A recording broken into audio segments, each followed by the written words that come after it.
Hello and welcome to the London United Filmmaker Podcast. My name is Greg Randolph.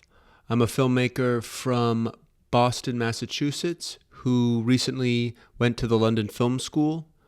I speak generally with alumni and friends of the London Film School. I'm happy to have Patrick Verlin on this episode. Patrick is a good friend and a fellow alumni of London Film School. We talk on this episode about growing up in Australia, some of his producing work while at London Film School on grad films, Shooting Watermelons and The Bull. We also talk about an independent film he produced called Made from Leak-Proof Plastic. And we talk about his most recent film that he's written and directed called Thank You for Considering Me. One final thing we talk on the podcast about is his budding production company, Courageous Donuts. This is a great podcast. I hope you enjoy.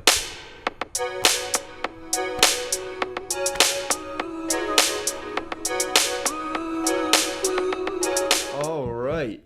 Patrick Verlin, so nice to have you on the London United Filmmaker Podcast. I want to thank you so much for being here on a Saturday morning.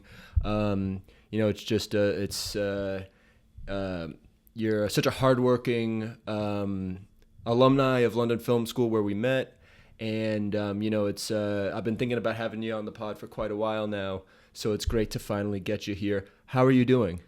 Thank you for having me here. Great. Oh, there we go. How is that good? You can. I think so. I think the closer the better. The closer the better. And then that just gets the best quality. I see you've got a nice lean going on here. It works on the table. Yeah. I think my thing is as I'm learning about the podcast, like, the taps can get annoying and things like that. Yeah. So if you kind of just keep things nice and centered there. Yes, sir. I'll be very careful. And no, it's a pleasure to be here, Greg, in your lovely flat. Very lovely, and you're very welcoming. And it's lovely to be on, what is it, the London United Filmmaker Podcast? That's correct. It's a good name, London United Filmmaker. It's good. I think it we're all together. Yeah, it's absolutely the case. And I think it's one of those things where we're coming from different places, but London's our like common ground. Mm-hmm. And the united aspect of it just is that we're in this together. And I think from there it's like it can be filmmakers or really anyone. It can be anyone, but just generally centered around filmmaking. Okay. And, what we're doing here. But, yeah, it's just like a push-off point, Mm-hmm. So thank you. It's nice. LUFP. That's the acronym. LUFP. Yeah. LUFP. So I've got like a little logo going on, but it's getting there. Mm-hmm. It's getting there. I like it. The key is just keeping at it, being consistent with it. Mm-hmm. And, again, just loved the Q&As and different conversations you were so cool to be at. You did some wonderful ones. Beautiful with Ken Loach and Jonathan. No, not Jonathan Ofterhide. He's from Australia. Yeah. No, who was... James. No, I'm thinking of the guy who made End of the Fucking World. John Entwistle. You were there John for that Entwistle, one too. that's it. Yeah. Am I allowed to swear on this? It's totally fine. Do you bleep it out? I could, but you know what? I think this is... I think you can swear. Don't worry about it. If we have to bleep it out, we can. Yeah. Can I make a request to be bleeped out? 100%. I think it could be funny. Yeah. It's like some South Park. Exactly. No. It's a pleasure to be here. And yeah, you are. I'm really glad to have met you, Greg. You've got a wonderful energy. You got a great voice. You know that. Oh, thank you so much. You do these well. Yeah, it's I don't know. I think I've always thought, like, you know what, I would love to do something interview based. Like, Mm-hmm. I don't know if I'm ready for like the Tonight Show, but I could see you on the Tonight Show. I could see it. I think. And tonight, Greg Randolph. Yeah. I think I enjoy speaking with people, and it just felt like LFS, as fun as those, they sparked it, right? They made me feel like, all right, this is a great. I enjoy speaking with people, in front of people. I feel comfortable, and I'm going to ask you a question now. Sure. This is classic me. Where does your social, your enjoyment to speak to people come from? Because you're from Chicago, right? Boston. Boston. Oh, Yeah, sorry, yeah. Boston. Close. Close-ish, yeah. Where does your social attitude to life come from? It's a good question. I really think, my dad always spoke in front of people. He's a surgeon, and he's really into traveling and speaking about thyroid surgery. That's his kind of expertise. So I was, from a very young age, I remember the first trip we did was to Kansas City. It was the first time I think I was on a plane, maybe. And we explored Kansas City. I remember we watched Sleepy Hollow, the film with Johnny Depp, like in an old like Kansas City movie theater, and I watched him speak in front of people. I think he was really getting into. He was really good at what he was doing, and he was like, "Oh, should I bring Greggy to my mom?" And mom was like, "Yeah, definitely take him." And yeah, he's taken me and my brother and sister like to many really cool places. So and would he introduce you? You know, after the talks, would he say, "Oh, this is my son, Greg"? Maybe a little bit, but I think it was more just I would sit in the front row and That's cute. Either play Game Boy or just listen in. And I think it's weird because I have like this very strange like third party understanding of thyroid surgery. I'm sure that'll come in helpful one day. Maybe. I don't know if I'm ready to hit the operating room, but I could definitely like kind of do some backseat driving and give you some anatomy and stuff like that. So your next film will be about thyroid. I think it would be really cool to do one day. Yeah. Because I have just a unique look at it. But that's something that I think would have to come later. Yeah. Okay. Yeah. But that's enough about me. I want to start like most of the podcasts with LUFP with what got you into filmmaking. Mm-hmm. I'll just ask that question kind of straight up, and love to hear what your response is. Yeah. So when I was 5 years old or 6 years old in Australia, we call it prep. Is our first year of junior school. I used to make films with my friend Lawrence, his name was, and I haven't seen Lawrence in many years. I hope he's well. Shout out to Lawrence. I used to make films with Lawrence with a Lego webcam, which is, I'll explain. Have you ever heard of Lego Mindstorms? I definitely have, yes. You have? I think so, yeah. It sounds very familiar. It was a sort of type of Lego where they had motors and you could build. It was sort of like for little engineers. My brother was a little engineer, not me, but he had this camera that was on the computer that would sit on the top of the computer, and we'd hit record with Windows Movie Maker because it just plugged in via USB, and it was almost like a theater stage, because we'd like come into frame, something would happen, and then we'd leave frame. And the first film actually that I can remember making was called A Dark Hole. It was a sci-fi. It was. Let me try and. I love the name. Let me pitch it to you. That's such a cool. Go. Let me pitch it to you. It was a sci-fi. Oh God! But what's like a friendship film? Sci-fi. Not a sci-fi road trip. Like a bro comedy. Yeah. No, there wasn't comedy in it, but it was like sci-fi. Like. Oh God, I'm clearly not good at pitching. Well, this is from a while ago, so yeah. It's a few years ago now. But the name came from. Did you ever play Yu-Gi-Oh?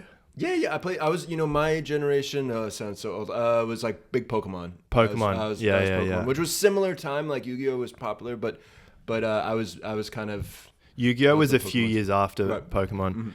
Mm-hmm. I think, you're right, around the similar time. But I felt like there were people that were a little bit older than me that was playing Pokemon. Mm-hmm. Now we're doing age here, aren't we? Yeah. But it's all good. But yeah, no, anyway, long story short, there was a card that was called A Dark Hole, and we sort of like it was some kind of like trap card. Cool. And we kind of just like made up a story around that. So we even had a little script. We would drop out. Talking about the frame, how it was sort of like a theater stage. We'd come into frame and then we fell down the black hole. So we'd fall down off camera. It's you think back, I guess, like 6-year-olds are pretty, they're not dumb, that's for sure. Anyway, so we had fun with that. I used to play with that. My grandfather on my father's side, actually both my grandfathers were photographers. Unfortunately, I never met my grandfather on my mum's side. He was a photographer in World War II, actually. Really? And I found his photos. That was quite profound. But my grandfather on my other side was more of a sort of a hobbyist photographer. Well, they were both hobbyist photographers. And he had a wonderful collection of cameras. He had like a VHS type camera. He also gave me his 35mm photography camera when I was about 16. But he used to lend me the cameras, and I'd just go and play. You're getting the levels right. No, everything's good. I'm just keeping track. It's important. I got one eye. Yeah. You got to focus on two things, don't you? Continue. You were saying good things. Yeah. Anyway, I was very lucky to be able to have. He lent me his cameras, and I could shoot some cool stuff with it. And it actually wasn't VHS. It was mini DV. I don't know if you remember that format. Yeah, you know the format. And we could, you'd edit in camera. Just like if you're shooting whatever Super 8mm or something, if you're making like what's that Super 8mm project they do? Right. Yeah. Anyway, right. You edit in camera, so you shoot the shot, and then if you're happy with it, if you're not happy with it, you rewind it back and retape it. If you're happy with it, you then go out to the next location, even if you have to come back. So you have to go back and forth. So cool. And we used to make fairy tale news, it was called. So we were making like news broadcasts about fairy tale stories. Oh, huh. Do you still have this stuff? Somewhere, yeah. That was with my two cousins. It in or something like that. I think that. I got to shout out to Victoria and Antonia, my two cousins, who I don't think. Well, they had fun, but I think I pushed them to their limits in terms of directing them as actors. So you were pretty from the get-go. You were pretty like hardline. I think so. Needing specific things. I was a David Fincher as a 10-year-old. Yeah, that's really funny. But there's a funny line that we always laugh about, where it was 3 p.m. in the afternoon, and we're on school holidays. Like we're like 13-year-olds. We got nothing better to do. Mm-hmm. And my poor cousin Victoria, she's saying, "I think it's getting dark, Patrick. We better go back and finish filming." And it was 3 p.m. in the afternoon. It wasn't getting dark, so she was sick of shooting with me. Yeah, I said we had nothing better to do, but I gotta see these. That's so. They're so somewhere. awesome. They're somewhere in storage. I would like to find them one day. But no, and one other thing to answer your question, I was very, very, very lucky. My auntie my aunt or auntie in Australia, I call her Auntie Kimbo. But my aunt in Australia is an acting coach and runs a wonderful acting school called 16th Street Actors Studio. And up until I was about 16, 17, for me, film was all about, cameras, learning about the technology, thinking about cool shots, that sort of stuff. And then all of a sudden, she invited me to this wonderful masterclass that she was running. She would bring out, for a period of time, these incredible teachers from America and also from UK. And this teacher, his name was Larry Moss, who is this amazing man who is like 6'5" tall or something. He's now, I think, in his 80s. Mm-hmm. So he's from a generation of acting coaches and actors that, they're old school, like there's this sort of like New York approach. And he is, to plug, he is someone who has been coaching Leonardo DiCaprio. Wow. Since he was, since The Aviator. They started working together on The Aviator. And the last film they worked on recently was The Revenant. So they're very close. So he is an incredible man.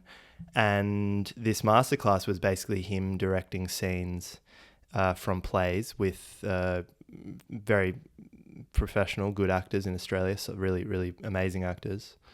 And I would sit in the audience, and then I started to do the lighting and the sound, which was very minimal, but I was helping. And it was like mind-blowing to see the whole world of working with actors, directing, how you create real performances. So I was incredibly privileged to have that experience as a 17-year-old and to continue having that experience, even to this day with my aunt, I still am able to sort of be involved in these things. And she introduced me to another wonderful teacher, Patsy Rodenberg, who lives in London. And I did my term 3 documentary on her at LFS. Yes, absolutely. That's actually, I think, my introduction to you was watching that documentary, Oh, really? which Nicholas showed, just because of, how good it was. And I was like, wow, Patrick's awesome. Like really, it was very kind, because it was just so open, and just, I have utmost respect for that documentary. It's just so cool. She was showing it to other lower terms and stuff like that. I feel like that's always a good feeling. It did feel good hearing students. So it felt very good. Yeah. But they never let me enter it into festivals. I know. Yeah, I feel the same way. I'm trying to do the same with mine. It's kind of like, but still, keep it under lock and key. Yeah, they're strict. I don't know, but still, it was very lovely hearing students compliment. Of course, it's always lovely to hear that. But yeah, no, that was, that was a difficult documentary to be sort of putting myself completely out in the open. But I was so privileged to be working with this acting coach who donated, 2 or 3 days of her time to work with me. Incredibly generous. And she's like a Shakespeare voice expert, probably one of the top voice experts in acting. She's worked with Barack Obama working on speeches with him. She's done incredible stuff, and what a privilege it was to learn about my voice through her. Just to say briefly what the documentary was kind of exploring how grief affects our voice, and on a grander scale, how any type of kind of difficult experiences in life affect our voice. How they, for me, losing some important people in my life, I made my voice very flat. So the documentary was kind of exploring that with her and learning how to open up and be more, what's the word? Not just animated, just be more, be dynamic. Yeah. That's it. For sure. Be more dynamic. And it certainly helps on the podcast, right? It does, it gets that speaking voice. I hope I'm not too flat today. No, absolutely not. Absolutely not. Yeah. Quite the opposite. Good. I'm glad to hear. Well, that's a great understanding. Could you tell me a little bit about where you grew up? I think that's an important part. We didn't really speak much about Australia, and I think that's always an interesting aspect. So you're a Boston kid. I'm a Boston kid. Boston. Yeah. Sorry, I didn't do that well. I actually just directed a scene in this class I do from a Boston play. Cool. Called Spike Heels. Have you heard of it? I've heard of Spike Heels, but I have not read it. No. By Teresa Rebeck. Amazing play. I heard about it through Mr. Larry Moss, so it's all connected. I feel like we're connecting things well. But amazing, from the 90s set in Boston. Okay. Boston. And we were doing. You got it. We were trying to do the accent. But no, where I'm from is Melbourne, Australia. And you would probably say Melbourne. Melbourne, yeah. Melbourne. And yeah, I had a wonderful childhood, I would say. 2 very loving parents. They bought me my first little digital camera, I think for Christmas, when I was like 9 or 10ish. I remember I was really keen to get a little digital photography camera. And what was it like coming from Australia to London for school? I mean, that's a big, for anyone moving to a different country, but what was that experience like? Yeah, so I wanted to leave Australia. I mean, not to get into too many personal things, which, unless it's useful, but I lost both my parents, both from two very different but difficult sort of, mum had brain cancer and my dad had early onset Alzheimer's. So 2 separate sort of times, 6 years apart, but I lost them both. And I wanted to leave Australia for many reasons, but to get a fresh start after, experiencing both of those illnesses and death. I think also, the beauty of if you're lucky enough to study overseas from where you're from, you kind of tend to focus more, I think. Yeah, I felt the same way. Yeah. Definitely.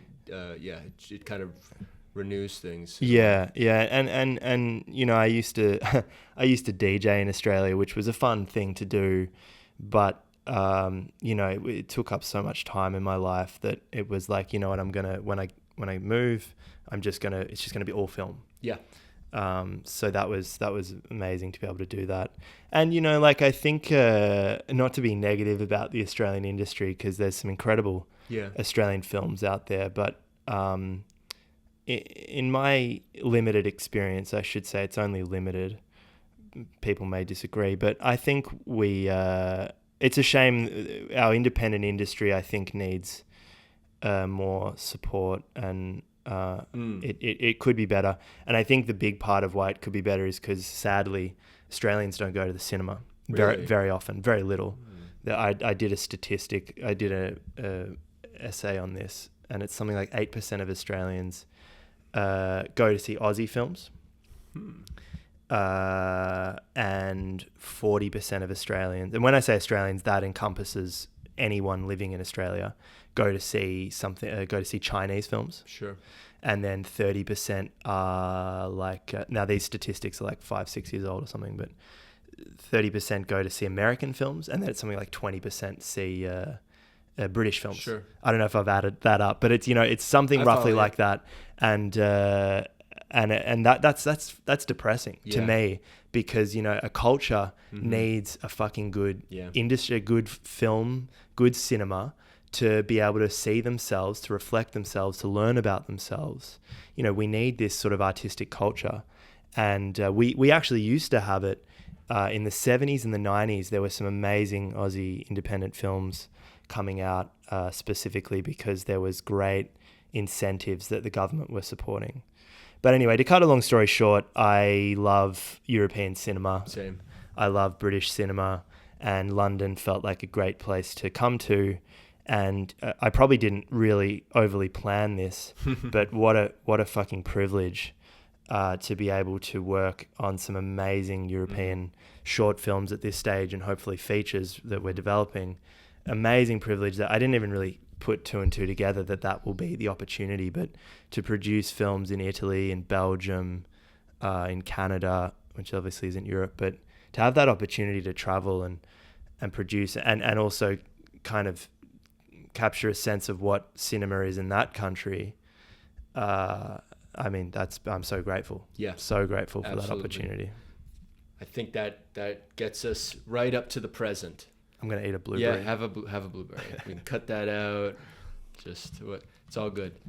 I think we've got a great idea of kind of what's brought you here. You've had a lot of amazing success so far. Let's talk about some recent projects. Let's talk about the project you're planning in December now. Is that correct? When last we spoke? Yes. And let's talk about maybe, why don't we talk about one or two films that you've worked on recently that you're very proud of? I would love to. Maybe in any order you choose. Alrighty. Let's start with the films that aren't mine. How about I do that? Yeah, and then we'll end with the roundhouse. So a beautiful film that we've just finished about a month ago, that I produced and is directed by Anastasia Mikhailova, or many of us know her as Anna, is called Made from Leak-Proof Plastic. And it's exploring so Anna's from Ukraine, but grew up in Toronto from a young age.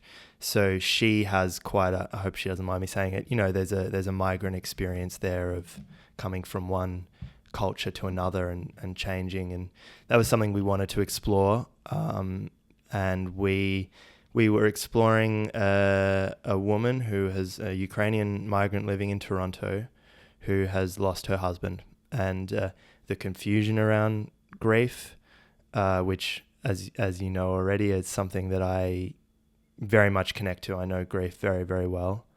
The confusion around grief, and then what I don't know too well is the migrant experience, but that was something that the connection of those two is very interesting, because this woman is, out on her own in Canada, away from the world, away from the world she grew up in.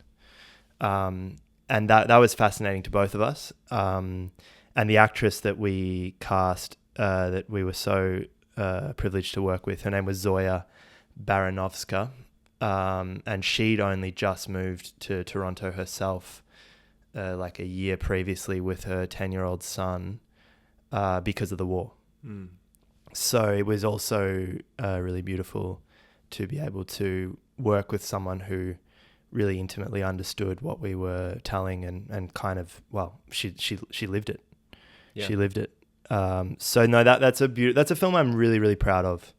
It's also a blend of animation and live action, which Anna also did all the animations for with the help of her friend Anya Abduleva, who did wonderful work too, and Dream Team, and Semyon Voynov, who did VFX on the film and also sort of supported the animation. So a great group of people that made that happen, and it's such a beautiful film. I'm really, really proud of it. It's very emotional to watch for me, and but in a way that is perhaps cathartic and helps us to understand some sense of grief. And I think when we see characters go through this on the screen, we go, oh yeah, I'm not alone in that feeling. And that's something I'm really proud of. And we're currently looking for distribution for that film and starting our journey on festivals. So watch this space. I hope we get some good selections at some point. Absolutely. And the name of the film, one more time, is? Made from leak-proof plastic. I'm sure you can check it out. I'm sure there's different... Yeah, so you can hop on my my production company's website. It's a very easy website. It's www.donuts.film. Donuts spelled DONUTS. So the American spelling of donuts, not the British spelling of donuts. Got it. I love that name, by the way. Thank you. I'm sure there's a story behind that name as well. The name of the production company is Courageous Donuts. And the story behind that is that my mother's maiden name was Courageous, which is her father was Estonian, so it's an Estonian name, pronounced very differently in Estonia, but in Australia it was always pronounced Courageous. And my aunt's surname also is Courageous. And that name sounds like courageous, of course. In fact, many people would spell it incorrectly. And it's a name I connect to very much, and I wanted to honor my mother in some way. So that was there. And then one of my long-term collaborators, Antonio Donato, who we can get onto, he directed the film Sparare all'Anguria, which means shooting watermelons, is an Italian film. His surname is Donato, and so I thought a nice combination there is Courageous Donuts. I love it. That's all coming full circle for me now with the donut analogy. But yeah, that's lovely. What a lovely sentiment to bring your family into that. That's so nice. So then Sparare, or Shooting Watermelons in English, it's called. It's an Italian film. That's also, we've been very lucky. We've had some wonderful selections, and an incredible privilege to have met Antonio and to work with him. I've learned so much through him because he has such a wonderful vision of, not to sound pretentious, but a wonderful vision of cinema, of what he thinks is cinema.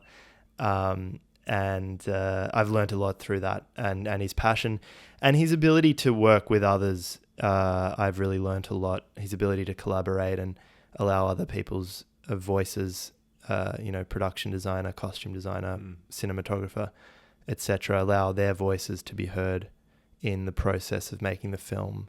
I think I used to think film was very much like director says it all. Then you start to realize that's obviously total bullshit. Or maybe it's not bullshit. Maybe some people, maybe like a guy like David Fincher can do it.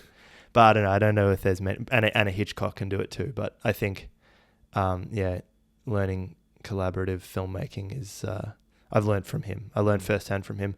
But yeah, it's a beautiful film also that is about a family who's lost the mother, the wife.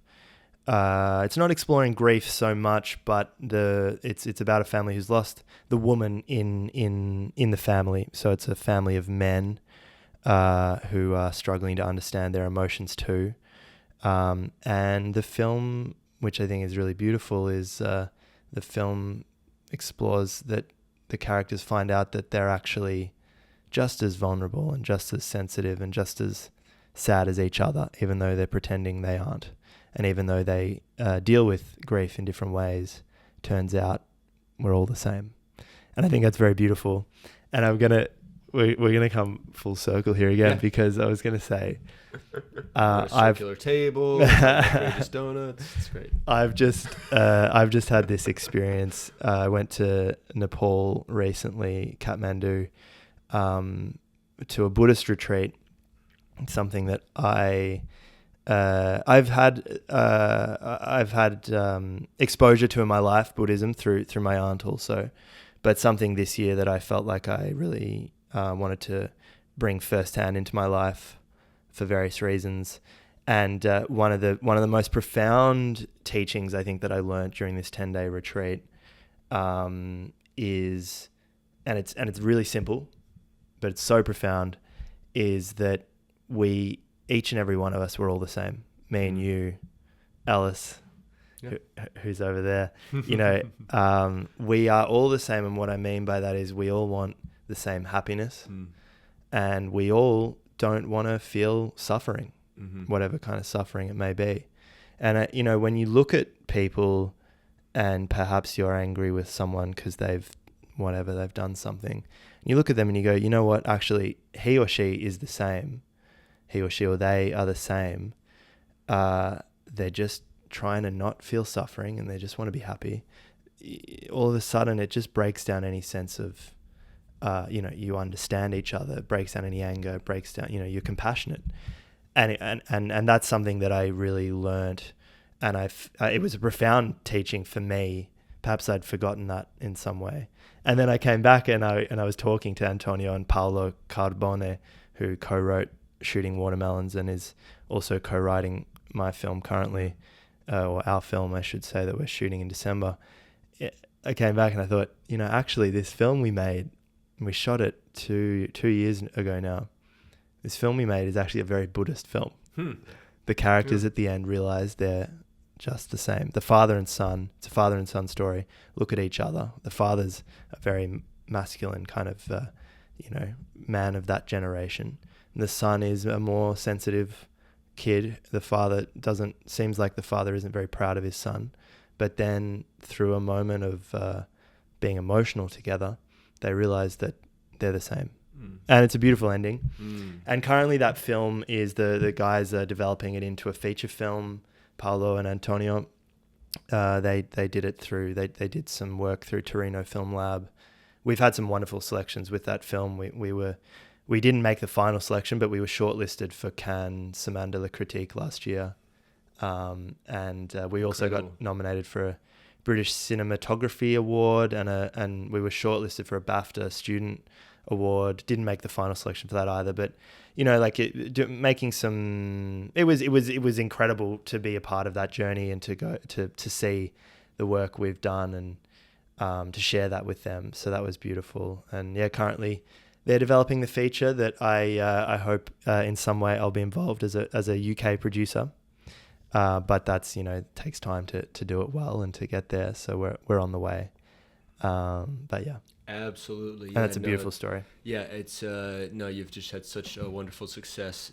Let's not forget about The Bull and other films that you've also worked on. But enough about the films that you've produced, which is such a great acumen. But they're all produced. Just to interrupt you. They're all produced with other people that have been involved.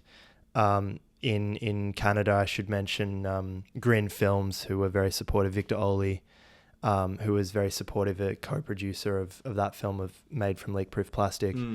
And also Shooting Watermelons was produced with, I'm blanking on the name. Eclectica Films, an Italian production company, and via 73 Films. We've had some incredible support, but they were produced also through my production company, Courageous Donuts, which, yes, we already know the name, don't we? Cool. I think we've got, I'm curious, I really want to hear more about the current project you're writing, you're co-writing and directing, sounds like in December. Could you please tell us more about that? Absolutely, I'd love to. So the film is exploring a relationship, a couple who are very codependent, and it's exploring how in romance, in love, when we are looking for our partner to validate our needs, to make something feel better, essentially how that's not conducive to a good relationship. And it's something that I've definitely experienced myself in love, and I know many people have themselves. So something that I hope is, I think it's quite universal that we do that in some shape or form in our relationships. And it's exploring these characters who are looking for their partner to fill the void in some way. And at the end, they realize that, again, something that I am obviously very connected to right now, they realize that they're actually the same. They're really similar.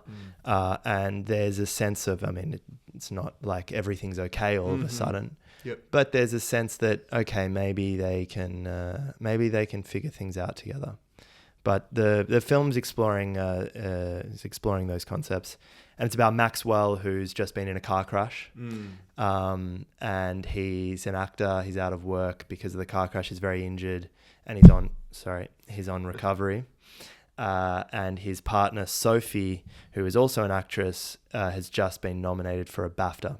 So it's exploring this kind of like dichotomy between the two, and they're different. They're on different parts of their journey in acting, and there's also jealousy involved there. But the interesting thing to me is, sure, Sophie's being nominated for a BAFTA, seemingly all's going well, whereas sure, Maxwell's just been injured, seemingly not much is going well, but they're both unhappy. Yeah, they're both struggling in what they're doing in life. for sure. And no matter if we're, at the top of our game or here, we can be unhappy. It's not external circumstances that gives us our happiness. Yeah. And so that's kind of what we're exploring in the film. And I've got an incredible team on board. E.T. is our DP, who is also a graduate of our film school a few years above us. He won a British cinematography award for a short he did a few years ago, and he was also second unit DP on Top Boy season 3. He's a fantastic DP. Oh, his short film actually that he DP'd won London Short Film Festival this year. It's amazing. Wonderful filmmaker. Very, very privileged to be working with him. Yeah. I got Anna, who is our production designer, who has been, I'm very grateful, has been supporting me along the way in the writing of that film. So much support on that, and read every draft possible. And she's an incredible production designer. A film she designed played at Cannes this year, actually. Yeah. Price. Yes, by Dovidas. Beautiful film. Yeah, it is. Beautiful film. And who else am I grateful for? I mean, you've got an amazing team. Who else is on the team? I know Victor. The producers. I got Victor and B, who are a part of the team. They're doing a wonderful job producing. And you've got some wonderful actors in place. I'm not sure if that's something you can speak about now. I can't, unfortunately, because we haven't signed on the dotted line, sadly. It sounds good. But we're very close. But I do have an incredible casting director, Melissa Wilkins, who works with Lauren Evans casting, and Lauren Evans is the casting director behind Sex Education. Melissa was the casting associate on Sex Education, and they've done many other projects too, but very privileged that they took on the project, that they connected to it. And I can't say the cast yet, but I wouldn't have the incredible cast I have, or I'm close to having, close to be working with without their support. So that's been very special. But yeah, it's for me, I took a break from directing for a few years because I was trying to find my voice and what I wanted to say. And I produced for a few years, which I want to keep doing. And I love producing projects that produce some wonderful projects. But it's very special. I'm very grateful, and I'm very excited to be back directing again. Back in the saddle, yeah. and this is a film that we're going to be developing into a feature too. It's these characters and these concepts are really, really fascinating to me. I've been with them for 2 years, and I'm not bored of them. Yeah, that's how you know. Yeah, and next year, once we finish this film, early next year, Paolo and myself are going to get straight back into it with the feature, with writing the feature, and we have the characters, like we know them really, really well. And that's exciting to be like, we've got such a grounding from spending the time on nailing the characters on the short, and now we just sort of put them through more experiences in the feature film, and that's I can't wait. Yeah, I don't know why in reading early scripts you were kind enough to say. I was thinking mini or something like miniseries felt kind of like it's so funny you say that. It felt like it wanted to be kind of this nice. You know, Paolo said this to me yesterday. Yeah, totally. Like the legs want to kind of reach out a little bit, and so I think that. So you think a series? I think so, just because I don't know what it was. It felt kind of like those characters would be well suited for like interesting new developments per episode, and I feel like an audience would be really hyped to follow that over some type of miniseries that then could spread off. Sometimes if you just say, hey, TV show, that kind of is that's a lot to dream up, but a really cinematic miniseries with ET at the helm and with the producers you have, I think in the writing team you have, like I think there's a lot of different ways you could go there. But that's a whole nother conversation, and it's just exciting that you have that all on the table. But that's the second person that said that to me in 2 days, and maybe I need to listen to it. Think about it. Do the short. Do the short. Have the short be exactly what you want it to be. And I think you got to just kind of keep your ears open, and it's good you're having the conversations now, because you'll think of ideas, you write them down, and boom, that could be part of whatever it wants to be, a feature or a mini series. So that's but that's exciting that you have that stuff. And you know what, you just going back to the idea of what the characters want, and the characters being in different places, one having a certain amount of notoriety while one seems to be struggling a bit more. It's interesting, with your trip to Nepal and what people really want at the end of the day, and that realization that, people, there's just some very simple things sometimes, or not simple things, but it's obviously a lot more hard to achieve. Well, they are simple. Yeah. It's simple needs in life. Very simple. But, it's simple but profound. Yeah, I think, because I think we forget it. At least, I walk through life sometimes, and I feel like there's an old Patrick and a new Patrick right now in my recent experience. I feel like only a few months ago, earlier this year, I walk around and I have this issue with seeing people first as enemy before friend. And that's for various, you could, I mean, we could go into the psychology about why I can be like that. We don't need to, but also it could just be something I've been born with, whatever. But that's not a very fun way to walk through life. That's a very sad way, really sad way to walk through life, I think. And it's only it was the cause of my unhappiness in a big way. But when you start to look at people and go, you know what, actually you're the same. You have the same wants and needs, and you don't want to suffer just like me. Yep. Then all of a sudden, how can I look at you as an enemy? Yep. So that's been profound for me. Yep. I don't think spirituality necessarily is necessary for everyone. Some people don't need to discover Buddhism or Catholicism, whatever, to learn these things. Some people just have it in them. Yeah, it's in their nature. I felt like I needed some guidance because I felt like I'd lost my way a little bit with some of these things. Totally. I mean, you grow armor for certain reasons, right? No one can tell you why you grow armor.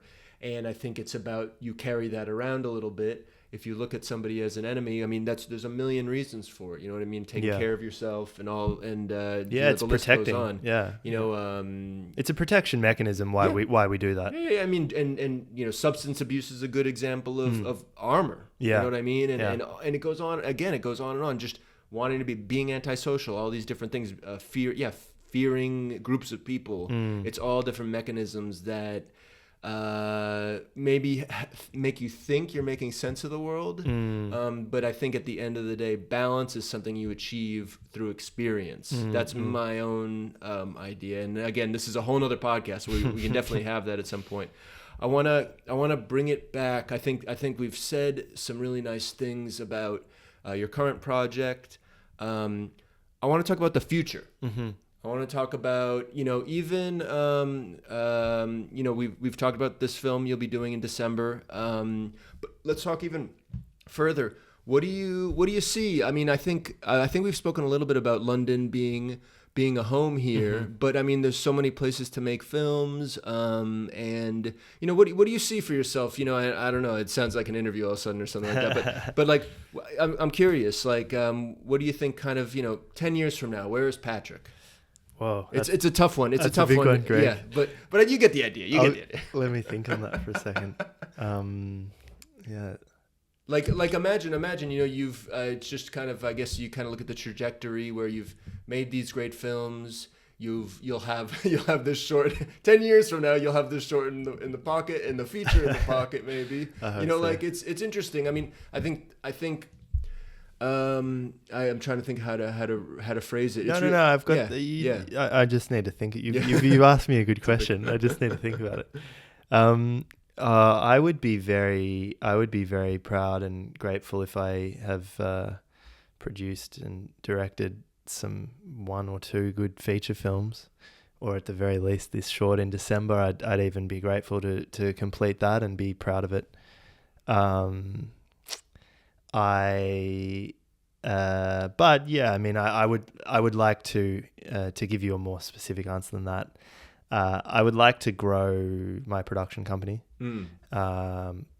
Something that I have no idea how to do. And I think to learn that, I need to work at a production company that's doing some fantastic stuff and learn from the best in the business. If I have the opportunity to do that, I would like to. And be around, really professional and amazing creatives and producers. So I would like to go and work in a professional aspect, in a production company as some sort of a producer or assistant or whatever it may be, to learn. And I think inevitably I would like to be independently producing films that make a difference in my life and make a difference in other people's lives, that mean something to people. In answer, the shortest answer to your question would have to be helping people. And how do I want to do that? How I think I can help people. And that might sound like an arrogant thing to say, but how I think I can or may be able to help people is through telling stories in film that reflect the human experience, Sorry, I don't mean to sound pretentious. No. But that honestly, that reflect the struggles we go through in life. And I think when we see that, we go, oh yeah, I'm not alone in this feeling. That means a lot. That means a lot, and it has meant a lot to me. I mean, one of the films that you've seen After Sun. I've just put it on my list. I just put it on my list because Remy was like, Greg, go see it. Everyone on the podcast is like, go see the freaking movie. I still haven't seen it. I'm on a tear. I've just saw Joker 2. I saw Beetlejuice last night, which was awesome. After Sun's gonna be. I'm just gonna throw it on after this. I mean, it's one of the most beautiful films I've ever seen. I'd have to say. Wow. I don't want to oversell it to you. I hope you just enjoy it and don't have any expectations. But I remember sitting in the cinema after that, and I felt changed from the experience of watching that film. That there's a few films out there that have that effect. There are a few, not every film, but that doesn't mean the film's not good if it doesn't. But that's profound, like to be changed. Yeah. Maybe that change doesn't last all day or whatever, but you walk away from it and you're like, I have gone through an experience in this cinema for 2 hours, and I've learnt something, and I've come closer to myself. I've watched a character that's gone through an experience that I can relate to in some way. It's not specific to me, but I can relate to it. That's a beautiful thing. So to have the opportunity to do that one day with a film I would be very grateful and proud to do that. Yeah. That's totally 100% it right there. I was gonna say that's funny you say that, because I was gonna ask you, has there been a film recently that you've enjoyed, just to kind of tail off our conversation? But I think we've now covered everything, which is amazing. I watched another film that changes you. Cinema. I'm going to say it in Italian because my Italian friends have taught me. Cinema Paradiso. Yeah. Or Cinema Paradiso. Have you seen that? I have. Yeah. I have. Beautiful. I watched that recently again. It's from 1989, I think. But that's another film that, I mean, it's aged in some ways. It's from the 80s, but boy, does that also it's an experience. It's how can I describe it? It's I think there's a childlike yeah, wonder. there is for a while, the beauty of cinema, but that director, and I actually don't really relate to the experience of what that character goes through in that film. It's very far from my own experience. We don't need to relate, do we, to care? But that director captured something powerful and real and something and really captured something real. Let's just leave it at that, hey? Well, I think on that note, we can wrap up the podcast. Patrick Verlin, thank you so much for being on the London United Filmmaker Podcast. What a pleasure, Greg. Thank you for having me.